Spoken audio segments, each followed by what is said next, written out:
The first words my grandfather ever said to me about money were strange, words that shocked me. He looked at me, smiled softly, and said, "Never save money." I remember blinking at him, confused. Everyone around me said the opposite. Teachers said, "Save money." Parents said, "Save for the future." Books said, "Saving makes you safe." But my grandfather shook his head slowly and said, "No, don't just save money. Learn how to make money grow." At the time, I didn't understand him. I was young. I thought saving was the smartest thing in the world. Only years later did I understand what he meant, and it all came from a story, his story. Let me tell you, the man everyone called lazy. My grandfather grew up in a small village, quiet roads, dusty fields, simple homes. Nothing fancy, just life, slow and hard. There was a time when people in the village called him lazy. Every morning, while other men went to the fields or the market, he sat under a large tree near the road. He watched the sky. He watched the clouds move. He watched people pass by, and he dreamed. He would say things like, "One day I will open a small shop. One day I will buy cows. One day I will be rich." But days turned into weeks, weeks into months, months into years, and that one day never came. He dreamed, but he didn't move. At first, people laughed at him. Later, they stopped laughing. They just felt sorry. The woman who carried the family, my grandmother, was different. She worked quietly every single day. She cooked, she cleaned, she washed clothes with her hands. She took care of the children.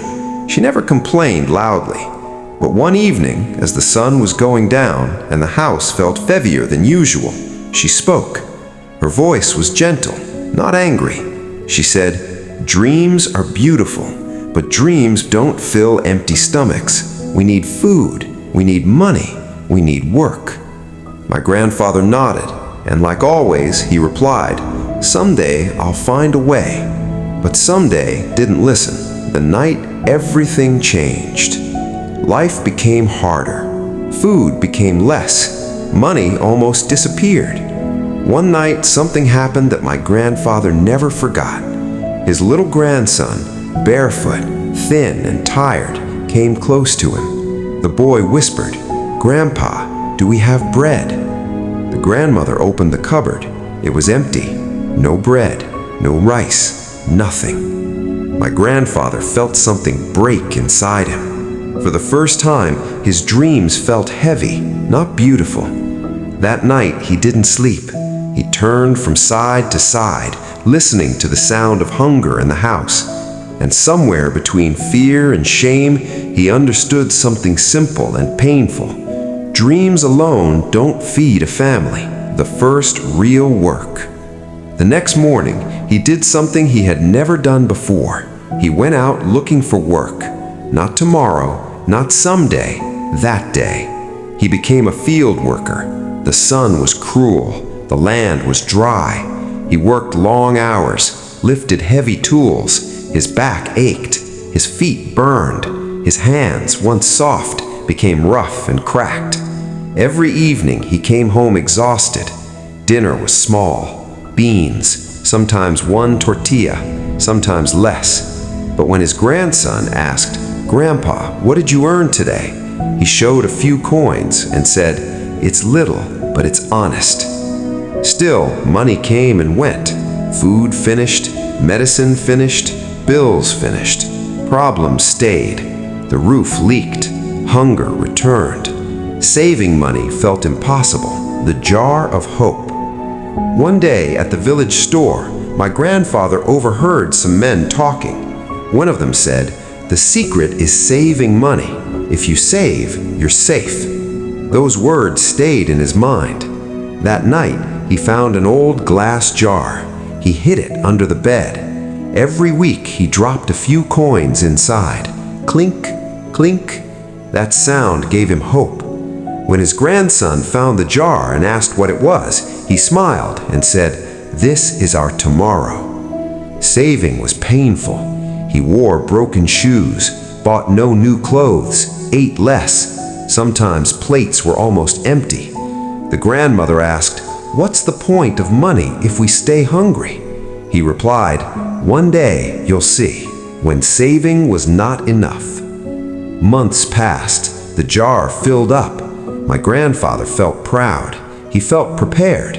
One day, he took the jar to the market and said, "I want 3 sacks of corn." The shopkeeper counted the money, then shook his head. "Prices went up. This buys only 1.5 sacks." My grandfather stood there in silence. The money had lost value. He had saved, but life had moved faster. That night, the future felt heavy again. The smallest idea. One evening, sitting outside, he watched his neighbors. One carried eggs, another carried milk. They didn't look rich, but they looked calm. Then a small idea came to him. Small ideas are dangerous because they grow. He asked his grandson, "What if we buy chickens?" This time he didn't wait. He used the saved money and bought a few thin chickens. The boy laughed and said, "Grandpa, we have our own egg factory," when money started breathing. At first, there was 1 egg, then 2. They ate some, they sold some. With the money, they bought another chicken, then another. Slowly, the chickens grew. Slowly, the income grew. My grandfather wrote everything down in a small notebook, every egg, every coin. Neighbors started buying eggs from him. The house felt different, not rich, but hopeful. The lesson of the egg. One day, holding an egg in his hand, my grandfather said, "This egg is stronger than money in a jar. Money can disappear, money can lose value, but when you use money to create something, it grows." The grandson asked, "So you're not lazy anymore?" My grandfather smiled, eyes full of tears. "No, my child. I finally learned how life works, the lesson he gave me." That's why my grandfather told me, never just save money, make money grow. Saving alone is like holding water in your hands.